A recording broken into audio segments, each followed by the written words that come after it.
नमस्कार, आदाब, सत श्री अकाल। Welcome to manager brains, India's best online learning platform, जहां आपको मिलता है किंडरगार्टन से लेकर 12th तक का सारा education absolutely free of cost. आप हमारे साथ न सिर्फ अपने स्कूल एग्जामिनेशन की तैयारी कर सकते हैं, न सिर्फ अपने बोर्ड एग्जामिनेशन में अच्छा परफॉर्म कर सकते हैं, बल्कि कॉम्पिटिटिव एग्जाम जैसे ओलंपियाड, जेई, नीट एक्सेट्रा की भी तैयारी कर सकते हैं, वो भी निःशुल्क। इसके साथ साथ हम आपको प्रोवाइड कर रहे हैं ए मैनेजर ब्रेन्स की खुद की पब्लिश, खुद की बनाई हुई बुक्स। ये बहुत ही एक्सक्लूसिव कलेक्शन है जो कि दुनिया की बेस्ट बुक्स के बेस्ट क्वेश्चंस, बेस्ट कॉन्सेप्ट और हमारे टीचर्स का कंट्रीब्यूशन मिलाकर बनाई गई हैं। और अगर अब तक आपने इन बुक्स के बारे में नहीं पता किया है तो जल्दी से जाके इस सेशन के डिस्क्रिप्शन में लिंक होगा, उसे फिल कीजिए। आपकी रिक्वायरमेंट हमारे तक पहुंच जाएगी और फिर हमारी टीम आपको कांटेक्ट करेगी और इन बुक्स को आप तक पहुंचाएगी। बहुत ही उत्तम क्वालिटी की बुक्स हैं, अच्छे कॉन्सेप्ट, अच्छे क्वेश्चंस, एंड अगर आप ये पढ़ लेंगे तो आपको फिर दुनिया की 50 चीज़ें पढ़ने की ज़रूरत नहीं पड़ेगी, क्योंकि हमारी टीम ने उन 50 या 100 किताबों के, राइटर्स के, इंटरनेट के बेस्ट क्वेश्चंस को निकाल के यहाँ पे आपके लिए रखा है। चलिए शुरू करते हैं हम आज का सफ़र। तो जैसा कि आपको पता है हम करने क्या वाले हैं, तो भैया 2 नंबर के 2 सवाल हम इस सेशन में कवर करने वाले हैं और इन सवालों को कवर करके हम अपने एग्जाम के 4 मार्क के आसपास पक्के कर लेंगे। ठीक है, चलिए चैप्टर है यहाँ पे, फर्स्ट नाम है उसका रियल नंबर्स। उसका पहला क्वेश्चन है हमारे समक्ष, the product of LCM and HCF of 2 numbers is 24। 2 numbers के या 2 नंबर्स को गुणा करने पर ऐसा हम कहें तो कितना मिल रहा है हमें, तो सर 2 नंबर्स को के एलसीएम और एचसीएफ को गुणा करने पे हमें मिल रहा है 24। बिल्कुल ठीक, क्या बोला आपने? हमने कहा कि भैया 2 नंबर के एलसीएम और एचसीएफ को गुणा करने पे हमें मिल रहा है 24, 24 और इन दोनों के बीच का डिफरेंस। तो पहले तो हम नंबर्स को अज्यूम कर लेते हैं कि let the 2 numbers be a and b, जिसमें ए बड़ा है, बी छोटा है। ये क्लियर है जी? ठीक है, इनका डिफरेंस है 2, मतलब ए और बी को माइनस करने पे आपको कितना मिलेगा? 2 मिलेगा। डिफरेंस है 2, मतलब बड़े नंबर और छोटे नंबर के बीच का गैप कितना है? 2 का है। तो ए माइनस बी करने पे 2। अब आप क्या करेंगे सर? अब मैं यहां पे देखूंगा कि ये जो मेरे पास स्टेटमेंट दिया हुआ है कि LCM into HCF equal to 24, इसको कैसे यूज करें? तो इसको यूज करने के लिए हम एक बहुत ही इंपॉर्टेंट कॉन्सेप्ट के थ्रू आगे बढ़ेंगे, जो कि है कि एलसीएम इंटू एचसीएफ करने पे हमेशा हमेशा किसके बराबर आता है? प्रोडक्ट ऑफ 2 नंबर्स के बराबर आता है। तो ए इंटू बी के बराबर आएगा। अब एलसीएम इंटू एचसीएफ यहां पे हमें पता है 24, ठीक है। ए इंटू बी करने पे अब हमें कितना मिलेगा? 24 मिलेगा। ये क्लियर हो गया। क्या ऊपर दी हुई इक्वेशन में से मैं किसी ए की वैल्यू निकाल सकता हूं? बिल्कुल सर, कैसे? तो सर यहां देखिए, मैं यदि ए को अकेले कर दूं तो वो हो जाएगा b+2, माइनस बी था, साइड चेंज करेगा तो प्लस हो जाएगा, तो b+2 हो जाएगा। तो ए की जगह लिख रहा हूं मैं b+2। तो अब इक्वेशन को जिस प्रकार हो गई है कि 24 इक्वल टू ए की जगह हम लेके आ गए हैं b+2 और फिर ये मल्टीप्लाई हो रहा है b से। ये क्लियर है जी सर? a को हमने किससे रिप्लेस कर दिया? b+2 से। कैसे आया b+2? माइनस बी वहां गया तो प्लस बी हो गया। अब इसको आप सॉल्व करेंगे, 24 equal to b square plus 2b। तो कुल मिला के हमारी इक्वेशन अब बन गई है b square plus 2b minus 24 equal to 0। 24 वहां जाएगा तो माइनस 24। अब आपको ऐसे 2 नंबर्स चाहिए जिन्हें गुणा करने पे 24 आए और ऐड सब्ट्रैक्ट करने पे 2 आए। बहुत ही आसान हो जाते हैं ये वाले क्वेश्चंस अब। तो b square plus 6b minus 4b minus 24 equal to 0। पहले दोनों में से आपने b कॉमन लिया तो b+6, दूसरे दोनों में से -4 कॉमन लिया, दोनों नेगेटिव थे, माइनस साइन कॉमन लेने पे बन गए पॉजिटिव। तो ये हो गया b+6 एक फैक्टर, दूसरा फैक्टर b-4। तो b की वैल्यू या तो -6 हो सकती है या फिर 4 हो सकती है। नेगेटिव वैल्यू को हम यहां पे करेंगे इग्नोर, तो हमारे हिसाब से b की वैल्यू हो जाएगी कितनी? b की वैल्यू हो जाएगी 4 और a की वैल्यू +2 होके हो जाएगी 6, क्योंकि हमने ही भाई पता किया था कि a is equal to b +2 है, तो 4 और 6। Is this clear? जी सर, कहीं कोई आपत्ति तो नहीं? बिल्कुल नहीं सर, आसानी से हो गया ये सवाल। तो हम यहाँ पे करेंगे स्क्रीन को क्लियर, और इसके बाद जो दूसरा क्वेश्चन है उसे भी देख लेते हैं, क्योंकि भैया 2 नंबर 2 सवाल है। ठीक है, चलो। 2 alarm clock ring their alarms at the regular time interval of 72 and 50 seconds. 2 alarm clock है, A1 A2। ये वाली जो क्लॉक है ये हर 72 सेकेंड्स के बाद बजती है, और ये वाली बजती है 50 सेकेंड्स के बाद। ठीक है, दोनों साथ में बची थी 12 बजे, 12 नून पे दोनों साथ में बजी हैं। At what time will they beep again for the second time? ठीक है, बीप अगेन मतलब दोबारा से कब साथ में बजेंगी वो आपको बताना है। देखो, अब जब ये बेल अलग अलग बार बजेगी तो कुछ समय लगेगा, टाइम लगेगा, है कि नहीं? फॉर एग्जाम्पल सबसे पहले बेल बजी कितने बजे? 12 नून पे, तो दोनों बेल A1 और A2 की यहां मैं चर्चा कर रहा हूं, बहुत ही बारीकी से ध्यान से सुनिएगा कि भैया A1 बजेगी 72 सेकेंड के बाद। 72 सेकेंड्स का एक मतलब क्या होता है कि सर 1 मिनट और 12 सेकेंड, राइट? यही होगा ना, 1 मिनट में 60 और 12 जोड़ दोगे 72, तो ये कितना हो जाएगा? तो सर ये अगली बार बचेगी 12 बज के 1 मिनट और 12 सेकेंड पे, ये बजेगी 12 बज के 50 सेकेंड पे। ठीक है, तो 12 बज के आप कहोगे 0 मिनट्स और 50 सेकेंड। अब आपको ऐसे ही ऐसा टाइम ढूंढना है जो कि दोनों के लिए कॉमन हो। ठीक है, दोनों के लिए कॉमन मतलब या है, ऐसा कह सकते हो आप कि दोनों से डिविजिबल हो, और सबसे छोटा, सबसे पहली बार आपको पकड़ना। यही तो बोला ना, beep again for the second time. तो सेकेंड टाइम मतलब अगला कब होगा? सबसे पहले वाला जो होगा वही अगला होगा, द फर्स्ट वाले अकरेंस के बाद, तो जो अगला होगा वो सबसे पहला होगा। तो आपको सबसे छोटी वैल्यू ढूंढनी है जो कि दोनों के इस बढ़ते क्रम को, इस टेबल को जस्टिफाई कर दे। तो बेसिकली आप क्या निकाल रहे हो यहां पे? आप यहां पे निकालने चाहोगे LCM। क्या ये क्लियर हुआ कि हम LCM क्यों निकाल रहे हैं, HCF क्यों नहीं निकाल रहे? जी सर, हमें आगे की बात करनी है, जो होने वाला है उसकी बात करनी है, जो आने वाला है उसकी बात करनी है। एक ये हो गया, एक हिंट। दूसरा हिंट ये हुआ कि ऐसा नंबर चाहिए जो कि दोनों की साइकिल में आ जाए, मतलब दोनों के मल्टीपल्स में से एक हो। अब मल्टीपल बोला हो, सबसे पहली वैल्यू बोला हो, तो लोवेस्ट कॉमन मल्टीपल ही निकालेंगे, क्योंकि दोनों के लिए बोला है तो कॉमन भी है। चलिए, 72 होता है 8 9 जा। Now 8 is 2 cube, 9 is 3 square. ठीक है, कोई दिक्कत तो नहीं? बिल्कुल नहीं सर, आपने एक बार क्या बोला, दोबारा बोलिए। हम कह रहे हैं 72 होता है 8 9 जा 72, तो 8 इज 2 का क्यूब, 9 इज 3 का square, 50 would be 2 into 5 square, है ना? 5 5 जा 25 इंटू 2 हो जाएगा 50। तो आपका LCM आएगा 2 की हाईएस्ट पावर, 3 की हाईएस्ट पावर एंड 5 की highest power. Why highest powers? Because दोनों में होना चाहिए। तो अगर 2 की हाईएस्ट पावर नहीं लेंगे, लोएस्ट पावर ले लेंगे, तो यहां से वैल्यूज मिस हो जाएंगी, तो दोनों को आप कंप्लीटली अपने LCM के लिए नहीं यूज कर पाएंगे, जो कि गलत हो जाएगा। भाई LCM का मतलब ही होता है कि दोनों के लिए पूरा पूरा यूज होना, तो पूरा पूरा यूज हो रहा है यहाँ पे आपको 50 भी बनता हुआ मिल जाएगा और 72 भी बनता हुआ मिल जाएगा। चलिए, तो आपका LCM आएगा यहाँ पे 8 इंटू 9 इंटू 25। ठीक है, 8 9 जा हो जाएगा 72, 72 इंटू आपने करना है 25।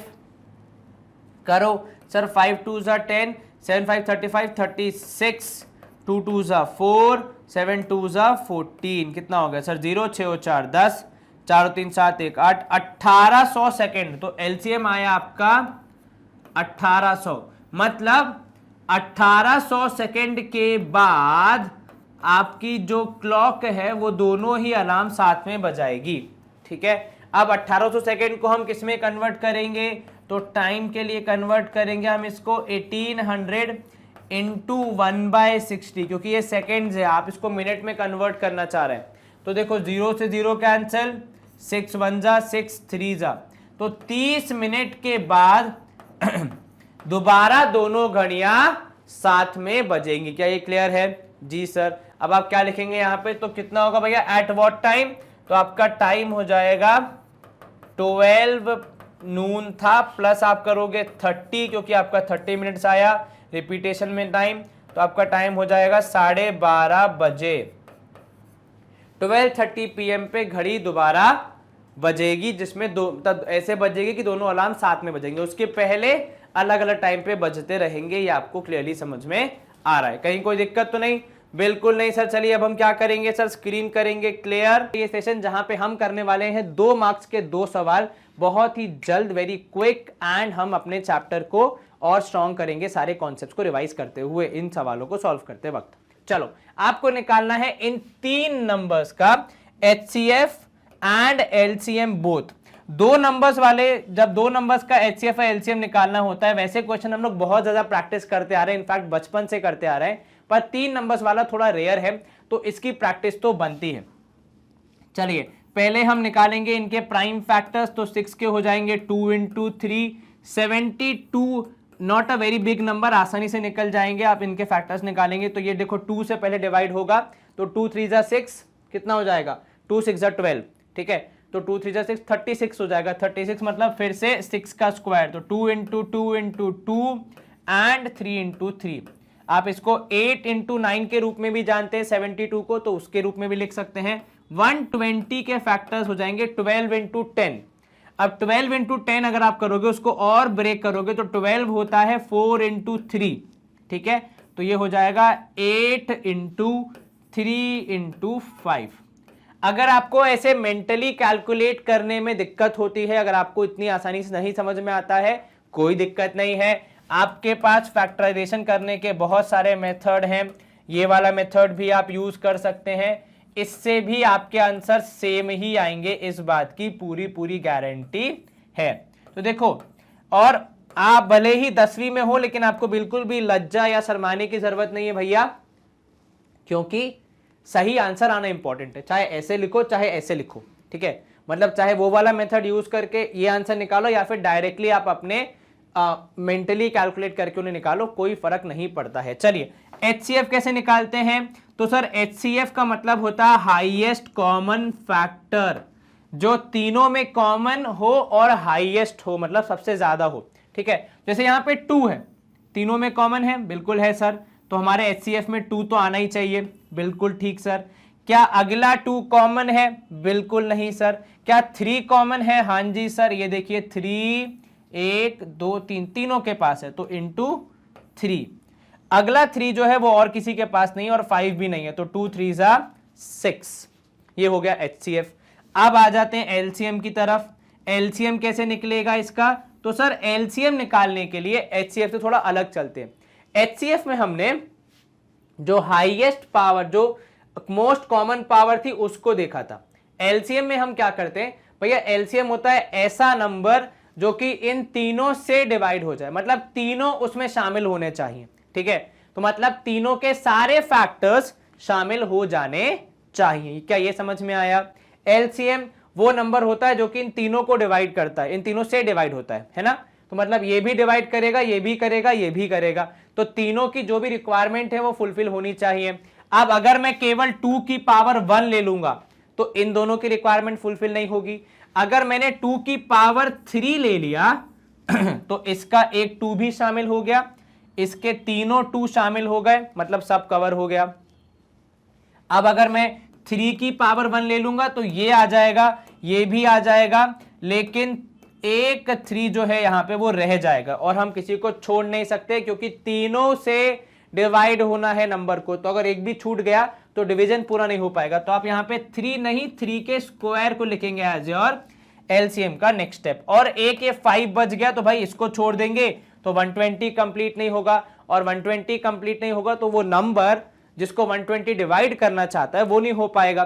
तो यहां पे आपका आंसर आएगा 2 का क्यूब मतलब 8, 3 का स्क्वायर मतलब 9, और 5, 8 5 जा 40, और यहां पे देखो 8 9 जा 72 इंटू 5 भी कर सकते हो, 8 5 जा 40, 9 चौके 36, 360 भी आप लिख सकते हैं, कोई दिक्कत नहीं है। चलिए LCM और HCF आ गया, आराम से आपको यहां पे 2 अंक मिल जाएंगे, यह सवाल हो जाता है समाप्त। किसी को अगर स्क्रीनशॉट लेना है तो एक बार देख लो, कॉन्सेप्ट भी रिवाइज हो गया।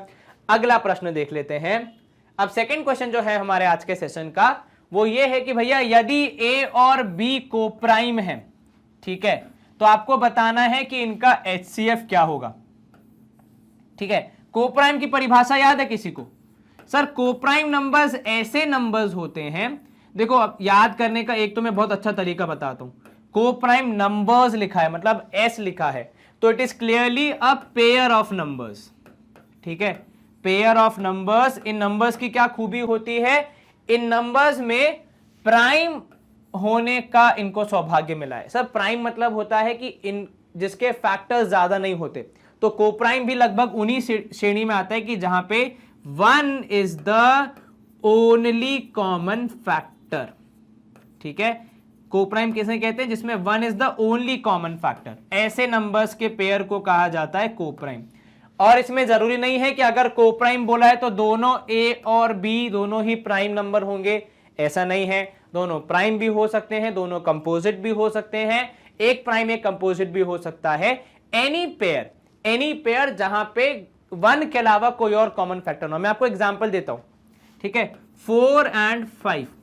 4 is a composite number, factors 1 and 2। ठीक है, तो 4 के फैक्टर्स क्या हो जाएंगे? तो 4 होता है भैया 2 into 2, 5 होता है 1 into 5। ठीक है, तो इसको इंटू 1 भी लिख दो। कॉमन फैक्टर 1, ठीक है, लेकिन ये प्राइम है, एक 5 प्राइम है और वो जनाब क्या है? कंपोजिट है। ठीक है, 4। दो कंपोजिट भी हो सकते हैं सर, कैसे? फॉर एग्जाम्पल मैंने कर दिया 4 और 9, तो ये हो जाएगा 1 into 2 into 2, इधर हो जाएगा 1 into 3 into 3। दोनों कंपोजिट है लेकिन दोनों में कुछ भी कॉमन फैक्टर नहीं है 1 के अलावा। तो भैया जब कुछ भी कॉमन नहीं है 1 के अलावा, तो HCF तो कहता ही है कि भैया कॉमन फैक्टर निकालो। कुछ नहीं हो तो जो है, मतलब जो हाईएस्ट है वही निकाल दो। तो इस केस में HCF of A and B हो जाएगा 1। और मुझे बिल्कुल निश्चिंत हो जाना है कि भैया A और B की वैल्यू कुछ भी हो, अगर वो कोप्राइम है तो HCF आएगा 1। क्या ये क्लियर है? और ये कॉन्सेप्ट इंपॉर्टेंट क्यों हो जाता है? क्योंकि इसी को यूज करके आप फिर जब आप नंबर्स को क्या प्रूव करते हैं? इर्रेशनल प्रूव करते हैं। वहां पे कोप्राइम होने का सिद्धांत लगता है कि दो नंबर्स कोप्राइम है तो कोई भी कॉमन फैक्टर नहीं हो सकता। ये ध्यान रखना, ठीक है। चलिए, तो यहां पे कोप्राइम होने का मतलब क्या हुआ? HCF कितना होगा? 1। और अगर उसके अलावा कुछ और हो रहा है तो कोप्राइम नहीं बचेंगे वो दो नंबर्स। क्लियर है? जी सर। यहां पे हम करेंगे स्क्रीन को क्लियर कि भैया 2 नंबर के 2 सवाल करने अपन को। चैप्टर है अपना पहला जिसका नाम है रियल नंबर्स। ठीक है, ऐसे हम बहुत सारे सेशंस बना चुके हैं, जो आपने अगर नहीं देखे तो जाके देखिए। इस सेशन का पहला सवाल है, 2 मार्क का क्वेश्चन है। समय लगना चाहिए एक्चुअली एग्जाम में हार्डली 1 से 2 मिनट, पर क्योंकि यहां पे मैं थोड़ा सा एक्स्ट्रा ज्ञान भी देता हूं तो मुझे थोड़ा ज्यादा समय लेने की अलाउंस है। ठीक है, ध्यान रखिएगा इस बात को। ठीक है, कल को ये नहीं कह रहे सर आपने तो 5 मिनट में किया था। तो मेरे भाई, मेरे थोड़ी एग्जाम है, तुम्हारा पेपर है, तुम्हें तो स्पीड में काम करना ही करना पड़ेगा। चलो, सवाल में दिया है कि यदि 2 नंबर का HCF है 9 कितना है भैया? 2 नंबर का HCF 9 है, तो बताइए उनका LCM क्या होगा। और नंबर आपको दिए हैं 306 और 657। अब इसको सॉल्व करने के 2 तरीके। पहला, जो ट्रेडिशनल अप्रोच है जहां पे हम दोनों नंबर्स का LCM और HCF निकालते हैं, प्राइम फैक्टराइजेशन करके फिर जो भी पावर होती है हाईएस्ट पावर लेके LCM निकाला जाता है। दूसरा तरीका है जो हमारे पास एक फॉर्मूला है जो कहता है कि HCF और LCM को गुणा करने पे, मल्टीप्लाई करने पे हमें मिलता है जो हमारे ओरिजिनल नंबर्स थे जिनका HCF और LCM हम निकालना चाह रहे थे उनके प्रोडक्ट के बराबर। तो यहां पे HCF है 9, LCM हमको पता करना है। नंबर्स हैं हमारे 306 और 657। बहुत ही बेसिक मैथमेटिक्स। ये 9 जो यहां मल्टीप्लिकेशन में है, अकेले बैठे बैठे बोर हो जाएगा, इसलिए यहां चले जाएगा दूसरी तरफ और डिवीजन का काम करेगा। तो दिस इज डिवाइडेड बाय 9। अब दोनों में से कौन 9 से कैंसिल हो रहा है वो आप चेक कर लीजिए। जैसे यहां पे देखिए 6 और 5 11, 7 18, ये भी हो रहा है, आई थिंक ये भी हो जाएगा। तो हम इस बड़े नंबर को करते हैं ताकि कैलकुलेशन में आसानी हो जाए। 9 कितने जा सर? ये हो जाएगा 7 9 जा 63 और बचा 27, तो 9 3 जा 27, तो 73 हो गया। तो LCM यहां पे आ गया 306 इंटू 73 करने पर। बस इतना सा काम करना है। चलिए, इनको मल्टीप्लाई कर देते और आंसर निकाल लेते। तो भैया 306 इंटू 73, 6 3 18, एक कैरी 3001, 3 3 9, 6 7 42, 2 यहाँ 4 ऊपर, 7 0 0 कितना 2 नहीं 7 0 0 4 आएगा ना, चेक कर लो एक बार भैया कैलकुलेशन, मेरी तो तुम्हें पता ही है कमजोर है। 6 7 42, 2 यहाँ 4 ऊपर, 7 0 0 4, 7 3 21, तो आपका एलसीएम आएगा 8 2 और 1 3, 9 4 13, एक कैरी 2 और 1 3, और ये हो गया 2 3 3 8, कितना सर 2 3 3 3 8। Is this clear? जी सर, कोई आपत्ति बिल्कुल नहीं सर। अब सोचो अगर ट्रेडिशनल अप्रोच से करते और ऐसा कुछ एलसीएम आता तो क्या हमारा दिमाग नहीं थोड़ा सा घूम जाता है कि नहीं? तो बेहतर क्या है ये मेथड अप्रोच करना जहां पे आपका इजी कैलकुलेशन से आंसर आ गया। चलिए पहला सवाल अपन ने निपटा दिया है, दूसरा सवाल देख लेते हैं इसी का, जो कह रहा है कि find the largest number which divide 70 and 125। Largest number which divide 70 and 125, इसको अगर हम एक शब्द में कहें तो वो होता है HCF, लेकिन सवाल पूरा पढ़ो, वो कह रहा है लीविंग रिमाइंडर्स 5 एंड 8 रिस्पेक्टिवली। मतलब बेसिकली अगर आपने बचपन में वो नियम पढ़ा है कि dividend is equal to divisor into question plus remainder वाला लॉजिक अगर मैं यहां पे लगाऊं तो ये कह रहे हैं कि 70 डिवाइड होगा एक नंबर ए से, कुछ क्वेश्चन आएगा Q और रिमाइंडर आना चाहिए 5, ठीक है। या फिर दूसरी तरफ 125, इसको भी हम डिवाइड करेंगे ए से, क्वेश्चन आएगा मान लीजिए यहां पे अलग आएगा Q2, यहां Q1 लिख दिया अपन ने, और रिमाइंडर आएगा 8। अब देखो यहां पे ये जो 5 है यहां पे सारे वेरिएबल के बीच में अकेले बोर हो रहा है, उसको इस तरफ भेज दो। तो 65 is equal to a into Q1, इस तरफ 125 माइनस 8 करोगे तो आपको मिलेगा 117, 117 is equal to a into Q2, ठीक है। अब यहां देखो अगर मैं दोनों तरफ 65 डिवाइड बाय ए करूंगा तो मुझे Q1 मिलेगा। थोड़ा एक्स्ट्रा ज्ञान दे रहा हूं, लेकिन जब आप एग्जाम में सॉल्व करोगे तो इतना सब करने की जरूरत नहीं पड़ेगी, पर समझ में आ जाएगा कि हो क्या रहा है।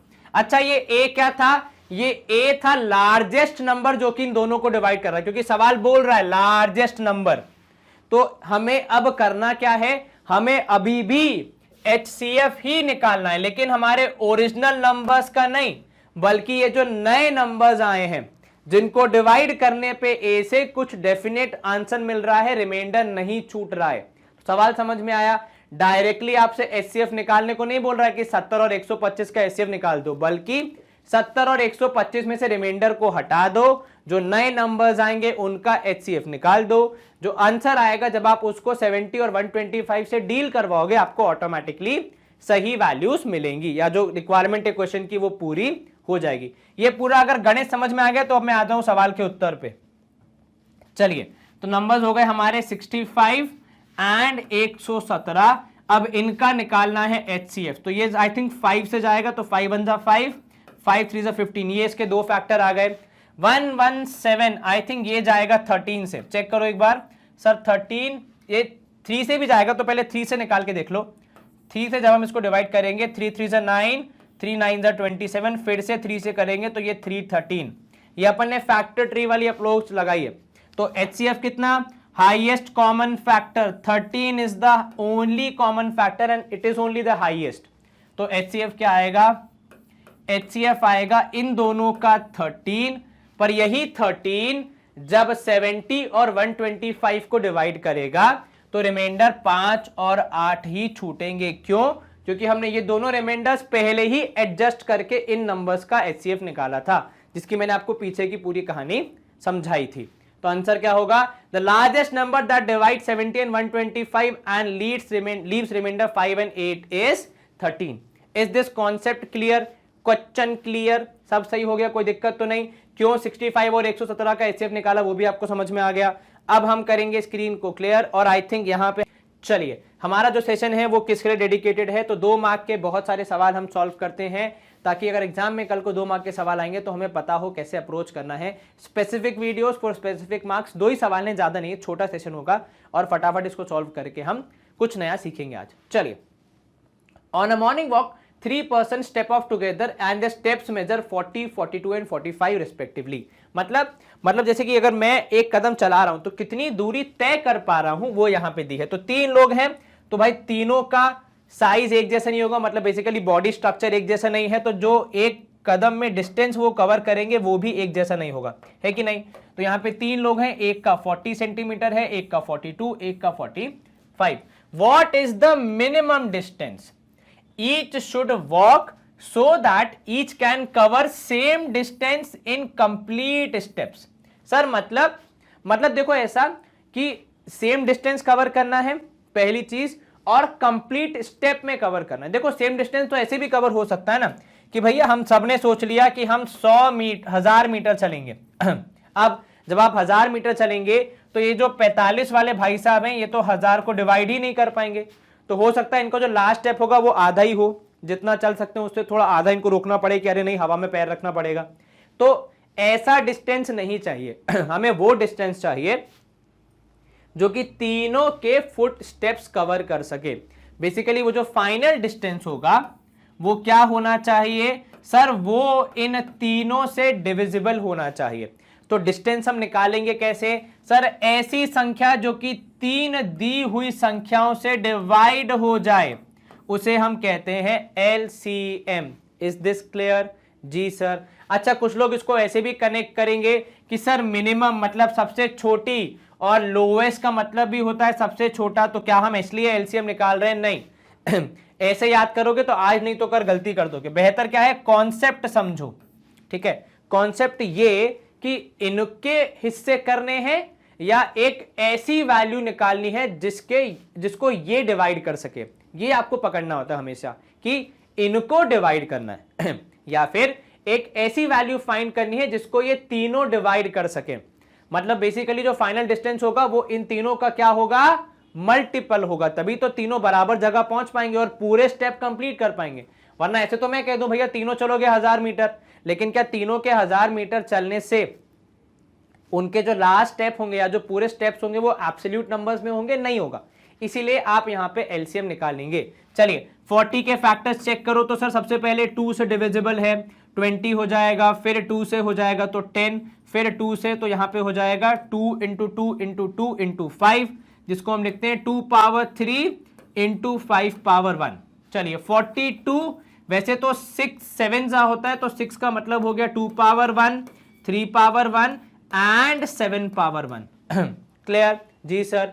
फिर आ गया 45 विच इज 9 5 जा, तो 9 मतलब हो जाएगा 3 स्क्वायर एंड 9 5 जा होता है 45, तो 3 स्क्वायर 9 इंटू 5 इज 45। चलिए LCM कितना होगा, तो LCM होगा भैया यहां पे देखो 2 पावर 3 क्योंकि that is the highest power, 3 power 2 वो भी हाईएस्ट पावर है, ये देखिए उसमें ये 3 पावर 1 कवर हो गया, 5 पावर 1 दो जगह पे है तो वो भी आ जाएगा 5 पावर 1 और 7 पावर 1।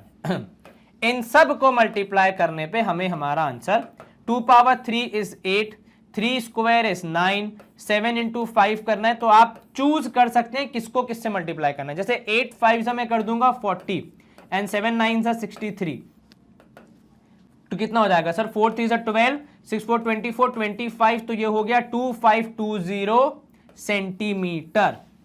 इतना डिस्टेंस जब ये तीनों चलेंगे तो तीनों पूरे कुछ अलग अलग कंप्लीट स्टेप्स कवर करेंगे। हो सकता है इनको कितने लगे, 80 या 70 लगे, इनको थोड़े कम लगे 60 65, इनको और कम लगेंगे, पर लेकिन स्टेप्स कंप्लीट होंगे, डिस्टेंस भी बराबर होगा। Is this clear? हमने LCM क्यों निकाला? हाँ जी सर, ये कंप्लीट हो गया, समझ में आ गया। अब हम करेंगे स्क्रीन को क्लियर। अगला क्वेश्चन देख लेते हैं। Can 2 numbers have 18 as their HCF and 380 as their LCM? अब ये समझना यहां पे सवाल आपसे पूछना क्या चाह रहा है, किस कॉन्सेप्ट की ओर ध्यान देना है। तो देखो ये मान लीजिए आपके 2 नंबर्स हैं A और B। What is HCF? Sir HCF वो संख्या होती है जो कि इन दोनों को डिवाइड करती है, ठीक है, करेक्ट है, ये मैंने ठीक बोला। HCF वो हाईएस्ट संख्या होती है जो कि दोनों को डिवाइड करती है, ठीक है।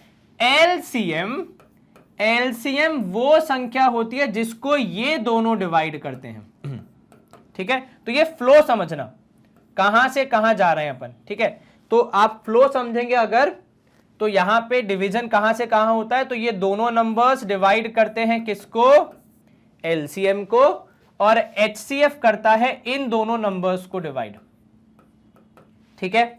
तो ये दोनों इसके हिस्से करते हैं, एचसीएफ इनके हिस्से करता है। क्या मैं बोल सकता हूं कि देयरफॉर एचसीएफ हमेशा एलसीएम को डिवाइड करेगा? भाई ये दोनों इसके फैक्टर्स, एचसीएफ इनका फैक्टर, तो अल्टीमेटली एचसीएफ को तो एलसीएम का फैक्टर होना ही पड़ेगा ना। क्यों भैया, जैसे ये मेरे दादाजी, ये मेरे पिताजी, ये मैं, तो मेरे दादाजी मेरे पिताजी को डांटते हैं, मेरे पिताजी मुझे डांटते हैं, ये तो प्रथा चली रही है ना। तो वैसे यहां पे भी हो रहा है, यही समझ लो। तो एचसीएफ हमेशा एलसीएम को डिवाइड करेगा। तो जब भी आपको सवाल आता है कि चेक करो कि ये किसी दो नंबर्स के एचसीएफ या एलसीएम हो सकते हैं कि नहीं, तो अगर एलसीएम को एचसीएफ से डिवाइड करने पे कंप्लीट डिवीजन हो रहा है, मतलब रिमाइंडर कितना आ रहा है, रिमाइंडर आ रहा है 0, तो यस, और अगर रिमाइंडर 0 नहीं आ रहा है तो नो। अभी हम चेक करेंगे, अभी हमें पता नहीं है, मैंने आपको कॉन्सेप्ट समझा दिया, पूरी कहानी बता दी। अब यहां पे चेक कर लेते हैं। तो भैया 380 डिवाइड बाय 18 किससे कैंसिल होगा? सर 2 से करके देखते हैं। वैसे सर ये डिवाइड होगा कि नहीं पूरा पता नहीं, देखते हैं, चलिए 9 से करके देखेंगे। 8 नहीं, 9 से नहीं होगा, तो 2 से करते हैं। ये हो जाएगा 2 1 जा 2, 2 9 जा 18, 2 0 जा 0, यहां पे 2 9 जा 18, ठीक है। अब सर अब 2 से डिविजिबल होगा क्या? बिल्कुल नहीं होगा, ये 9 आ गया भैया, देखो तो 190 बाय 9, तो 190 बाय 9 तो ना हो पाई, तो मतलब यहां पे क्या है, नो। आंसर क्या आएगा आपका? नो। वाई? रीजन क्या होगा? तो रीजन आप ऐसे भी लिख सकते हैं कि HCF is always a factor of the LCM. Hence, on dividing LCM by HCF, our remainder should be non-zero. Remainder should be zero. पर यहां पे रिमाइंडर नॉन जीरो आ रहा है, मतलब ये एलसीएम और एचसीएफ नहीं हो सकते किन्हीं दो नंबर्स के, इनके बीच में रिश्तेदारी नहीं बैठ पा रही है। क्या आपको ये समझ में आ गया? थोड़ा थ्योरी क्वेश्चन है पर काफी इंपॉर्टेंट है, ये एमसीक्यूज में भी पूछा जा सकता है कि एचसीएफ एलसीएम है कि नहीं, आप चेक भी कर सकते हैं कई बार अगर एग्जाम में आपके पास समय हो कि आपका आंसर सही है या फिर नहीं। चलिए यहां पे ये 2 नंबर के 2 सवाल हमारे समाप्त हो। 2 मिनट 2 मार्क के 2 सवाल, कितने मिनट लगेंगे ये तो सवाल देख के समझ में आएगा, क्योंकि हमें सवाल एक्सप्लेन भी करना है, आपको केवल सॉल्व करना है, ठीक है। तो समय थोड़ा लग सकता है कई बार सवालों में। सवाल कह रहा है आपसे, चैप्टर कौन सा भैया? रियल नंबर्स के क्वेश्चन है, ये ध्यान रखना, चैप्टर वाइज चलना है अपन, तो आपको अलग अलग चैप्टर के अलग अलग क्वेश्चन मिलेंगे। 420 काजू बर्फीस, ठीक है अपने पास, कितनी है? 420, 420 काजू बर्फी हैं और 130 बादाम बर्फी हैं, ठीक है, कोई दिक्कत नहीं है सर, होने दीजिए। अब जो स्वीट सेलर हैं, दीदी हैं, she wants to stack them in such a way that each stack has same number. मतलब ऐसा मान लो कि उन्हें इन दोनों को ट्रे में रखना है, लेकिन दोनों की ट्रे का साइज जो है वो सेम है, ठीक है। तो हर ट्रे में सेम नंबर ऑफ पीसेस आने चाहिए, तभी तो वो पूरा सेट बैठेगा ना, कि भैया सेम नंबर ऑफ पीस आने चाहिए। और क्योंकि आप ट्रे में जमा रहे हैं तो आप कुछ पीस छोड़ भी नहीं सकते। तो मान लीजिए अगर ट्रे में x पीस आएंगे, ठीक है, तो ये हमने काजू की बात कर ली और यहां हम कर रहे हैं दूसरी कौन सी है? बादाम बर्फी, ठीक है। तो ये बादाम बर्फी, इसके भी x पीस आएंगे, ठीक है, क्योंकि एक ट्रे में कितने पीस आएंगे ये हमने पहले ही बोल दिया कि भैया सेम आना चाहिए। देखो कहां लिखा है, stack them in such a way that each stack has the same number. तो भैया स्टैक करना है मतलब ट्रे में जमाना है कुछ इस प्रकार कि दोनों की जो ट्रेज बनेंगी उसमें सेम नंबर आने चाहिए। अब मान लो इसकी बनी कुछ A ट्रेज और इसकी बनी B trays, number of tray कितनी बन रही है? A और B। तो क्या मैं बोल सकता हूं कि X barfi in each tray, number of tray equal to A should be equal to K। मतलब काजू बर्फी के जितने पीस हैं उसको हम कैसे लिख सकते हैं? उसको हम कुछ इस प्रकार लिख सकते हैं कि एक रो में कितने, एक ट्रे में कितने piece multiplied by number of tray should be equal to the number of काजू बर्फीज। जितने एक ट्रे में पीस होंगे, जितनी ट्रेज होंगी, उनको गुणा करने पे हमें टोटल पीस मालूम चल जाएंगे। ठीक वैसे ही x piece in each tray, number of tray is B, तो कुल मिला के यहां आपको मिल जाएंगी बादाम बर्फीज। क्या ये क्लियर हो रहा है? तो बेसिकली जो ये 420 एंड 130 है, ये क्या होने चाहिए सर? ये होने चाहिए मल्टीपल किसके? उस संख्या के जिस संख्या के बराबर आप यहां पे पीसेस रख रहे हैं। तो मतलब यहां पे हम ये कह सकते हैं कि भैया मल्टीपल होने का ये मतलब है कि वो जो x होगा तो number of trays, number of stacks या नंबर ऑफ पीसेस आप लिख सकते हैं इन ईच स्टैक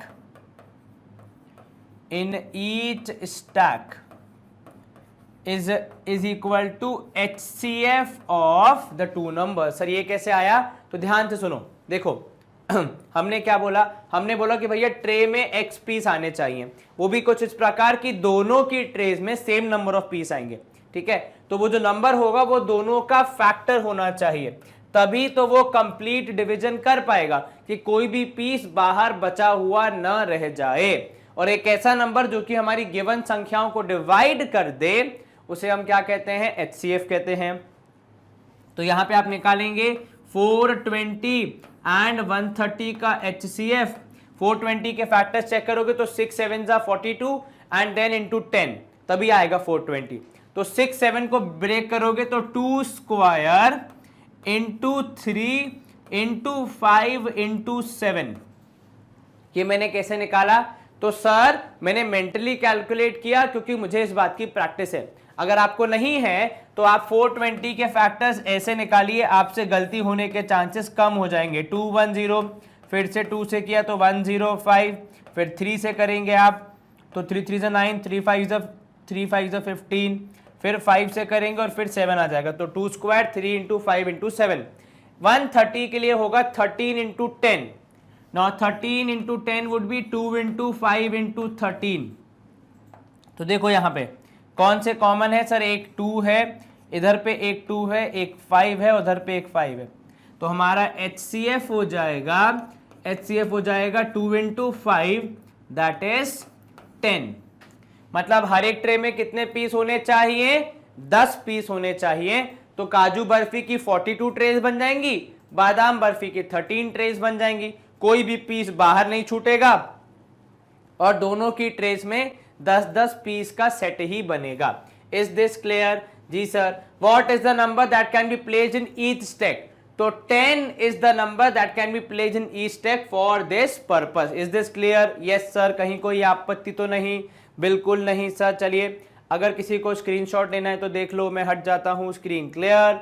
अगला प्रश्न है हमारा इस सेट का, assuming that √2 is irrational, show that 5√2 is an irrational number। अब ये सवाल दो नंबर का बनता है क्योंकि देखो अगर अकेले √2 को प्रूफ करने आता इरेशनल तो वो 3 या 5 नंबर में आ सकता है क्योंकि बहुत मेहनत है। पर जब आपको ऑलरेडी दिया है √2, केवल 5√2 तक पहुंचना है, तब तो आपका काम आसान है। वो ऐसे कि भैया शुरू कैसे करेंगे हम? तो शुरू करेंगे कि let 5√2 be a rational number. हमने उल्टा कर दिया, ठीक है, कि भैया आप कह रहे हो कि इर्रेशनल प्रूफ करना है, हम तो बोल रहे हैं कि है ही नहीं इर्रेशनल, हम तो बोल रहे हैं रैशनल है, तो प्रूफ करने का सवाल ही नहीं आता।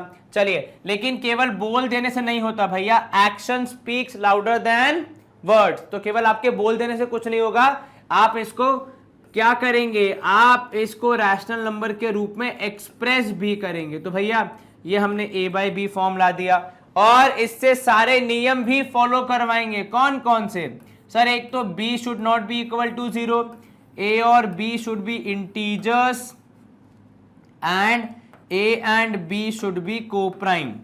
ठीक है, जब आप अकेले √2 √3 को करते हैं तो ये कोप्राइम वाला ज्यादा इंपॉर्टेंट रोल प्ले करता है, अभी तो उसकी इतनी जरूरत नहीं पड़ेगी। चलिए, अब देखो जो रूट का साइन होता है अक्सर वो इर्रेशनल होने का एक प्रमाण होता है। जैसे कि यहां पे आप देख रहे हैं भैया √2 इर्रेशनल है, तो रूट लगा है तो इर्रेशनल। अगर रूट नहीं होता, मान लो मैं यहां से रूट गायब कर दूं 2 सेकंड के लिए, ये देखो मैंने गायब कर दिया, तो आप बोलोगे सर 2 तो रैशनल है। तो भैया इर्रेशनल होने का एक बहुत बड़ा साइन होता है रूट। तो मैं यहां पे भी वही चाह रहा हूं कि रूट वाला साइन हट जाए। तो जैसे ही मैंने लिखा यहां पे कि भैया रूट वाला साइन हटा दो, तो पहले रूट को अकेला किया जाएगा, तो ये हो जाएगा A/5B। अब जरा यहां देखना, यहां हम कह रहे हैं कि अकॉर्डिंग टू क्वेश्चन या अकॉर्डिंग टू गिवन जानकारी, जो भी आप लिखें, रूट 2 इज इर्रेशनल। ठीक है, फिर आप लिखोगे however a/5b would be rational. क्यों भैया? क्योंकि सर a और b इंटीजर्स हैं, 5 भी इंटीजर है, तो इंटीजर का इंटीजर से एडिशन, सब्ट्रैक्शन, मल्टीप्लिकेशन, डिवीजन कुछ भी हो रिजल्ट इंटीजर ही आता है। चाहे तो आप कभी भी ट्राई करके देख लीजिए। ठीक है, आपकी बात मान ली भैया। तो अब इससे क्या होगा? इससे होगा ये कि नाउ हम एक ऐसी सिचुएशन में आ गए हैं कि रैशनल और इरैशनल बराबर हैं। ठीक है, विच इज नॉट पॉसिबल, है कि नहीं? क्योंकि भैया दोनों एक ही सिक्के के दो पहलू हैं, तो या तो आप रैशनल हो सकते हैं या फिर आप इरैशनल हो सकते हैं। आप दोनों कैसे हो सकते हैं, ये थोड़ा टेंशन वाली बात है। ठीक है, तो इसीलिए देयरफॉर हम लिखेंगे कि आर assumption was wrong। ठीक है, was wrong मतलब हमने जहां से शुरू किया था, क्योंकि अगर ये नहीं हो सकता तो भैया ये जहां से आया है वो नहीं हो सकता, वो जहां से आया है वो नहीं हो सकता, और वो जहां से आया है वो हो नहीं सकता। मतलब 5√2 can never be a rational number. 5√2 can not B a rational number, ये हमने लिख दिया। और अगर जो ऐसा है 5√2 का रैशनल नंबर नहीं है, तो मतलब क्या हो जाएगा वो? तो आप लिखोगे therefore 5√2 is an irrational number, is an irrational number. क्या ये क्लियर हुआ? जी सर, कहीं कोई आपत्ति? बिल्कुल नहीं सर, आसानी से हो गया यहाँ पे। तो अब हम करेंगे आपके लिए 2 सेकंड का इंतजार, फिर स्क्रीन होगी क्लियर और हमारे 2 क्वेश्चन 2 में। सबसे पहले हम यहाँ शुरू करते हैं। हमारा आज का पहला क्वेश्चन है 2 नंबर का, जो कि कह रहा है कि आपको ये फैक्टर ट्री कंप्लीट करना है और x की वैल्यू फाइंड करनी है। शुरू करते हैं हम y से। ठीक है, तो y would be equal to कितना? सर y को यदि हम ध्यान से देखें तो y के 2 फैक्टर्स निकल के आ रहे हैं। ठीक है, पहला तो है 5 और दूसरा है 13, और क्योंकि ये प्राइम फैक्टर है तो इनको मल्टीप्लाई करने पे हमें हमारा y मिल जाएगा एज 65। वेरिफिकेशन के लिए आप 65 को जब 3 से मल्टीप्लाई करेंगे तो क्या आपको 195 प्राप्त हो रहा है? बिल्कुल सर, तो मतलब हमारा ये जवाब सही है। ठीक है, अब आ जाते हैं x की तरफ। x आ रहा है 3 और 195 के मल्टीप्लीकेशन से, बस ये मल्टीप्लाई कर देंगे और हमें हमारा आंसर मिल जाएगा। तो जब आप इसको 3 से मल्टीप्लाई करेंगे ये हो जाएगा 3 5 जा 15, 1 कैरी, 9 3 27, 1 28, 8 यहाँ 2 ऊपर, 3 1 जा 3 4 5, तो जवाब आना चाहिए 585। इसको वेरीफाई करने के लिए ऐसे भी कर सकते हैं कि 195 को 200 माइनस 5 कर लो, फिर 3 से मल्टीप्लाई कर दो। 3 2 जा 6 माइनस 15 करने पे भी 585 मिलेगा। मतलब x की वैल्यू 585 आएगी, जो कि एक कंपोजिट नंबर है, और y की वैल्यू आएगी 65, वो भी एक कंपोजिट नंबर ही है। ठीक है, तो कंपोजिट नंबर x हमें मिल गया। क्या? बिल्कुल मिल गया सर, 195 के बराबर। बहुत बढ़िया, चलिए पहला सवाल हमारा आसानी से हो गया। दूसरा सवाल है, an army contingent of 616 members is so to march behind an army band of 32 members in a parade. ठीक है, तो आप ये कह रहे हैं कि एक 32 लोगों का ग्रुप है जो कि बैंड के लोग हैं, और दूसरा 616 लोगों का ग्रुप है जो कि हमारे आर्मी के ऑफिशियल्स हैं। ठीक है, जो कि परेड कर रहे हैं। ठीक है, the 2 groups are to march in the same number of columns. ठीक है sir, same number of columns का क्या मतलब है? मतलब देखो ऐसा है कि जैसे मान लीजिए वो जो 32 लोग हैं उन्होंने 4 कॉलम में खुद को बांट लिया, तो क्योंकि इसके ठीक पीछे ही अपने आर्मी के लोग चल रहे हैं उसी बैंड के साथ, तो वो भी 4 कॉलम में ही जा सकते हैं। ऐसा कुछ सिनेरियो है, तो आपको बताना है कितनी ऐसे कॉलम्स पॉसिबल हैं। ठीक है, और देखो अब जब ऑब्वियस ही बात है लोग आए हैं तो वो परेड में जाएंगे ही जाएंगे, मतलब जो आर्मी ऑफिशियल्स और जो बैंड वाले आए हैं, आर्मी बैंड वाले, तो वो ऐसा तो है नहीं कि हम किसी को छोड़ सकते हैं। तो मतलब हमें ऐसा नंबर ऑफ कॉलम ढूंढना है जो कि दोनों से परफेक्टली या दोनों को परफेक्टली डिवाइड कर दे, तभी तो हमारा पूरा पैटर्न सेट बैठेगा।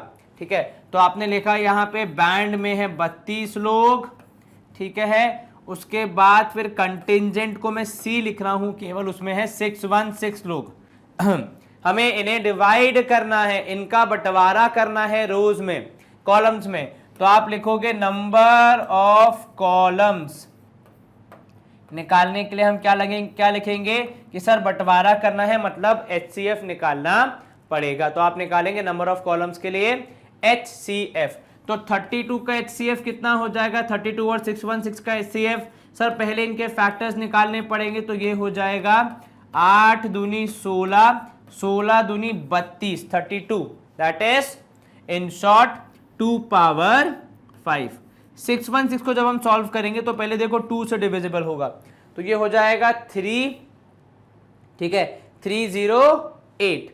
308 जब 2 से जाएगा तो देखो मैं रिस्क नहीं लूंगा, मैं तो भैया पैसे ही निकालता हूं जैसे नॉर्मली निकालना चाहिए। तो 2 से किया आपने, 2 3 जा 6, 08, फिर 2 से किया तो ये हो जाएगा 154, फिर 2 से किया तो ये 2 7 जा 14, 2 7 जा 14, 77, ठीक है ना। फिर आप किससे करना है, अब आप 7 से करेंगे और ये हो जाएगा 11। तो यहां हो जाएगा 2 की पावर 3 इंटू 7 इंटू 11। अब आप क्या करेंगे, अब आप यहां पे लिखेंगे कि भैया HCF आ रहा है इसका 2 पावर 3, दैट इज 8। तो नंबर ऑफ कॉलम कितने हो जाएंगे, 8 हो जाएंगे। नंबर ऑफ कॉलम कितने हो जाएंगे, 8 कॉलम बनेंगे। यहां पे हो सकता है बैंड के लोग 4 ही रोज में आ जाएंगे, ठीक है। और ध्यान रखना कॉलम का मतलब क्या हो गया, ऐसे लंबाई में 1 2 3 4, ठीक है। तो आपने कहा 8 कॉलम, तो ये देखो 5 6 7 8, ये हो गए बैंड के लिए। हर एक में कितने लोग, तो सर 32 हैं, तो आपने कहा यहाँ पे 8 8 4 जा 32, तो 4 रोज 1 2 3 4, ऐसे तरीके से जहां पे क्रिस क्रॉस हो रहा है वहां पे आपके लोग खड़े होंगे, ठीक है, बैंड के मेंबर्स। फिर जब आप कंटिजेंट की बात करेंगे तो उसमें 616 है, 8 रोज और कितने कॉलम, 8 कॉलम्स और कितने रोज हो जाएंगे, फिर उसमें हो जाएंगे 77 रोज, ठीक है। तो उसमें तो बहुत ही बड़ा सिलसिला बनेगा। कुछ इस प्रकार देख लीजिए कि मान लीजिए ये 1 2 3 बहुत लंबा बनेगा, 8 रोज 8 कॉलम वाला प्रॉपर सेटअप बनेगा और उसमें आ जाएंगे 77 रोज और इस तरीके से पूरे लोग आ जाएंगे फिट। कोई बाहर भी नहीं कोई अंदर भी नहीं, दोनों ही ग्रुप साथ में चलेंगे, एक के पीछे एक चलेंगे, पूरे सिंक में लगेंगे, ठीक है। चलिए, तो HCF क्यों निकाला हमने, क्योंकि हमें ऐसा नंबर चाहिए था जो कि दोनों को डिवाइड कर दे, ताकि दोनों उस 8 वाले जो वैल्यू है, जो कॉलम्स है, उसके पार ना निकल पाए। स्क्रीन क्लियर, ठीक है। चलिए, आज का पहला क्वेश्चन है 2 नंबर का कि आपको यहाँ पे दिए हुए फैक्टर ट्री को ऑब्जर्व करना है और x, y और z की वैल्यू बतानी है। जिस तरीके से पहाड़ चढ़ने के लिए हमें सबसे लोएस्ट लेवल से शुरू करना पड़ता है, फैक्टर ट्री को बनाने के लिए शुरू तो हम ऊपर से करते हैं, पर जब हमें इसे कंप्लीट करना हो तो हम नीचे से चढ़ते हैं, ठीक है। तो सबसे नीचे आ रहा है z, which can be defined as 2 into 17 which would be equal to 34, ठीक है। इसके बाद अगर आपको y की वैल्यू निकालनी है तो वो है देखो 2 इंटू जेड। अब z की वैल्यू 34 आ चुकी है तो y आ जाएगा 2 इंटू 34, तो ये हो जाएगा 4 4 जा 16, सॉरी 4 2 जा 8 एंड कितना हो जाएगा सर 3 2 जा 6, तो ये हो जाएगा 68। y की वैल्यू 68 आ गई, देख लो एक बार, 4 2 जा 8, 2 3 जा 6। x निकालने के लिए आपको y और 2 का मल्टीप्लीकेशन करना पड़ेगा। y की वैल्यू अभी आपने थोड़ी देर पहले ही निकाली है, तो x इक्वल टू हो जाएगा 2 into 68 which is equal to कितना सर 8 दूनी 16, 6 दूनी 12, 1 13, 136 आएगी x की वैल्यू, ठीक है। अब सवाल पूछ रहा है can the value of x be found without finding the value of y and z। क्या x की वैल्यू y और z के निकाले बिना हम बता सकते हैं? If yes explain. देखो आंसर होगा नो, कि हम x की वैल्यू y की वैल्यू निकाले बिना नहीं बता सकते, क्योंकि according to question y is a factor of x, ठीक है। And to find the value of x having knowledge about all the factors is important। सारे फैक्टर्स के बारे में पता होना जरूरी है, तभी हम ओरिजिनल नंबर निकाल पाएंगे। और y निकालने के लिए आपको z लेना पड़ेगा, क्योंकि z is a factor of y। तो इसी तरीके से पूरा सिलसिला चलता रहेगा। तो x निकालने के लिए आपको हमेशा पहले z फिर y की आवश्यकता पड़ेगी ही पड़ेगी। पहले z निकलेगा, z से y आएगा, फिर y से x तक हम पहुंचेंगे, जैसा कि हमने यहाँ पे किया। चलिए, ये हो गया पहला प्रश्न समाप्त। अब हमारा दूसरा प्रश्न देख लेते हैं। देखिए, दूसरा प्रश्न आपसे क्या कह रहा है। A shopkeeper has 120 litres of petrol, 180 litres of diesel and how much and 240 liters of kerosene. He wants to sell oil by filling the three kinds of oil in tins of equal capacity. क्या बोला आपने? Equal capacity. What should be the greatest capacity of such a tin? देखो, greatest capacity आपसे पूछ रहा है। अब देखो क्या बोल रहा है वो, आपको इन तीनों को सेल करना है, ठीक है। 120 litres of petrol, 180 litres of diesel and 240 litres of kerosene. अब देखो ऐसा है, हम इसको रैंडमली तो सेल नहीं कर सकते कि पूरा का पूरा 120 किसी को बेच दिया। हो सकता है इसके कुछ अलग अलग पार्ट्स में सेलिंग होगी। तो वो आपसे पूछ रहा है कि भैया जो छोटे छोटे कैंस बनेंगे जिसमें इसको सेल किया जाएगा वो किस साइज के होंगे। तो सर वो तो कोई भी साइज ले लो। देखो, कोई भी साइज ले लोगे तो वो तीनों को सेटिस्फाई नहीं कर पाएगा। मतलब हो सकता है बेचते बेचते आपके पास एंड में केरोसिन बच जाए, पेट्रोल बच जाए, डीजल बच जाए थोड़ा थोड़ा, जो कि किसी भी कैन को पूरा फिल ना करे, तो दिक्कत हो जाएगी ना भाई। फिर उस कैन की वैल्यू कैसे पता लगाएंगे। तो इस केस में हमें कैन का वो साइज ढूंढना है जो कि तीनों को फिट बैठ जाए, ताकि आप तीनों को फिल करके रख देंगे पैक करके। भैया कैरोसिन चाहिए तो वो वाली बोतल देखो वहां रखी है, डीजल चाहिए तो वो देखो वहां रखी है, पेट्रोल चाहिए तो वो देखो वहां रखा हुआ है। कुछ भी बिना बचाए, रिमाइंडर नहीं बचना चाहिए, डिवीजन कंप्लीट होना चाहिए। और ऐसा तभी हो सकता है जब हम निकालेंगे तीनों नंबर्स का HCF। तो आपका पेट्रोल कितना है 120, डीजल कितना है 180 और कैरोसिन कितना है तो वो है 240। चलिए इनके फैक्टर्स निकालें और फिर उसके बाद HCF निकाल के अपनी समस्या का समाधान ढूंढें।